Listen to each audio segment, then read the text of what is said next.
Masih di Newsroom pemirsa, Menteri Kehutanan Raja Juli Antoni angkat bicara terkait bencana di Aceh, Sumatera Utara, dan Sumatera Barat.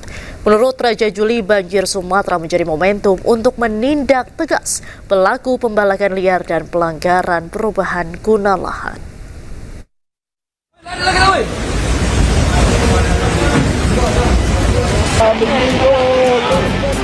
Video gelondongan kayu terbawa banjir di sejumlah wilayah di Sumatera Utara termasuk Kabupaten Tapanuli Selatan, Tapanuli Tengah, dan Kota Sibolga. Dirjen Penegakan Hukum Kementerian Kehutanan Dwi Januanto Nugroho mengatakan dugaan sementara gelondongan kayu yang terbawa banjir diduga bekas tebangan yang lapuk. Namun hal tersebut perlu pemeriksaan lebih lanjut. Dwi Januanto juga menyebut tidak menutup kemungkinan gelondongan kayu tersebut merupakan hasil pencurian kayu ilegal. Media sosial terkait dengan kayu-kayu yang menyertai arus banjir. Salah satu hasil analisis sumber-sumber kayu itu disampaikan oleh Pak Wamen juga. Satu adalah kayu lapuk, dua juga kayu yang akibat tadi siklon tadi, pohon tumbang ya, dan ketiga juga di area-area penebangan kayu-kayu yang berasal dari area penebangan. Tadi juga disampaikan oleh Pak Wamen, kita deteksi bahwa itu dari PHT di APR. PHT adalah penebang hak atas tanah. Nah, di area penebangan yang kita deteksi dari PHT itu di APR, memang secara mekanisme untuk kayu-kayu yang tumbuh alami itu mengikuti regulasi kehutanan, dalam hal ini adalah SIPU, Sistem Informasi Penataan Hasil Hutan. Sementara itu, Menteri Kehutanan Raja Juli Antoni menyebut banjir Sumatera menjadi momentum pemerintah untuk menindak tegas pelaku pembalakan liar dan pelanggaran perubahan guna lahan.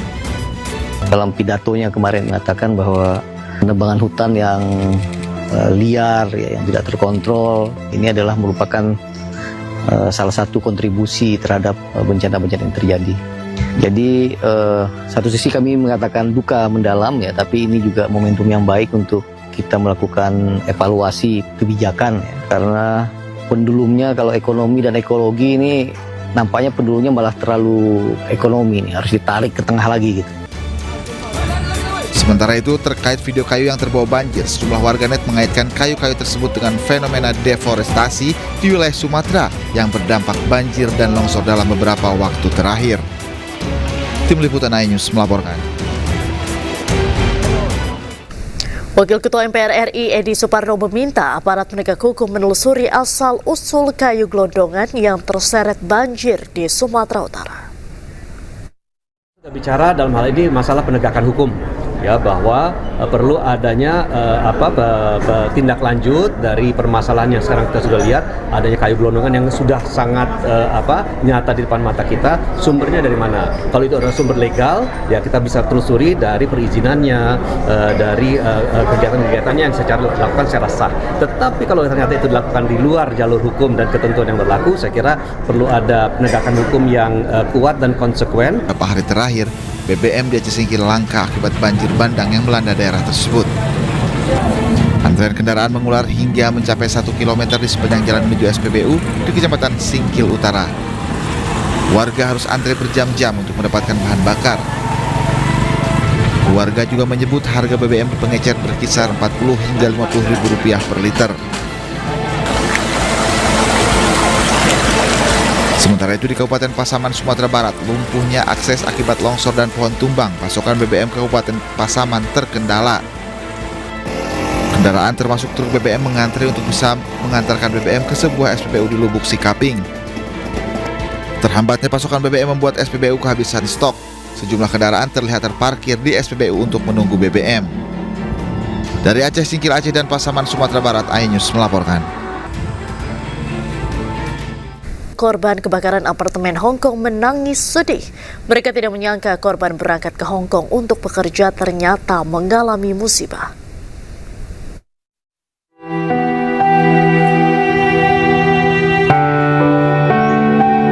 Warga terus berdatangan ke rumah Dina Martiana di Desa Tanjung Ponorogo, Jawa Timur.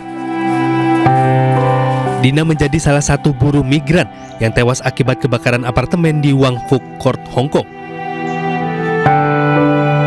Suhodo, suami Dina, tak kuasa menahan tangis.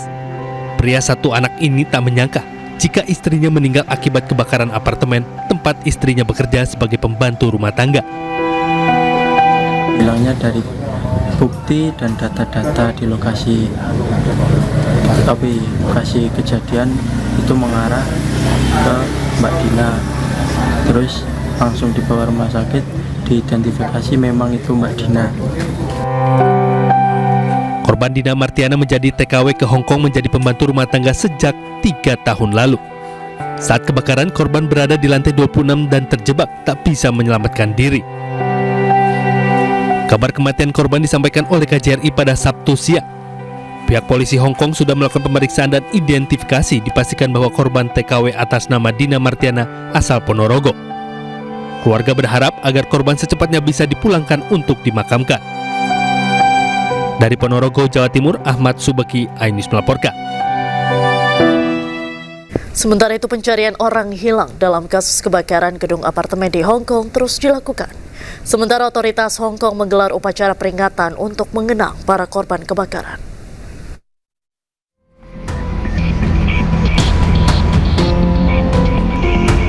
Sekitar 600 anggota unit identifikasi korban bencana kepolisian Hong Kong tiba di gedung apartemen Wang Fu Court, distrik Tai Po, Hong Kong untuk melanjutkan pencarian orang hilang setelah kebakaran paling mematikan dalam sejarah Hong Kong tersebut.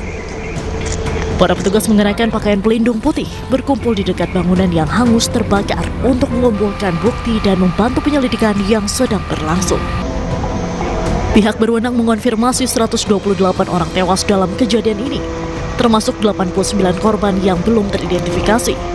Sementara hingga kini sekitar 200 orang masih hilang. Otoritas Hong Kong pun mengadakan upacara peringatan di kantor pemerintah pusat pada hari Sabtu untuk mengenang para korban kebakaran dahsyat di Wang Fu Court, Tai Po.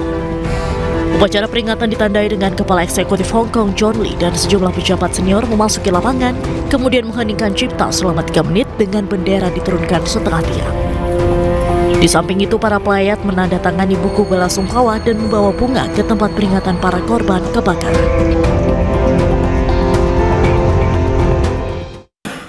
Anggota DPR RI Siti Hediati Haryadi atau akrab disapa Titik Soeharto meninjau warga terdampak banjir bandang di PD Jaya Aceh. Titik didampingi putranya Didit Prabowo dan Menteri Pertahanan Syafri Syamsuddin.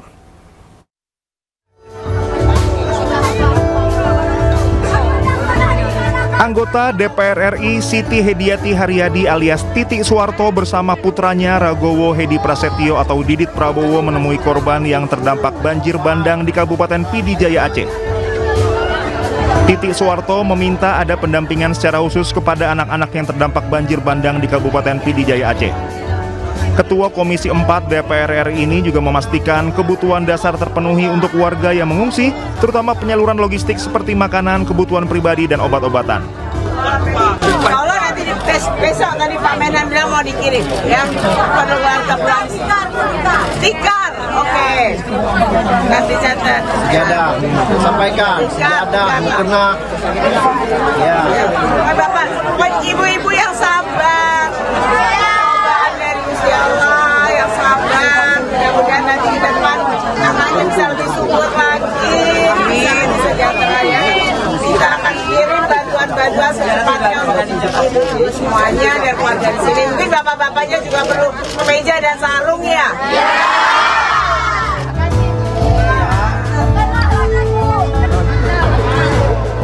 Titi bersama Didit juga turut berbincang dengan warga korban bencana yang mengungsi di pengungsian Menasah serta Gedung Tengku Cik Pantai Gelima Aceh.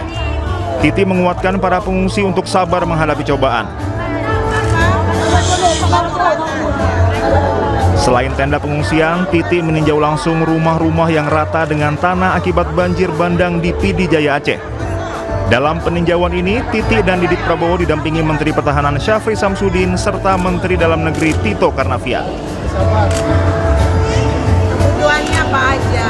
Kami Bu, tujuannya kalau ini sudah pulih, kami rumah Bu.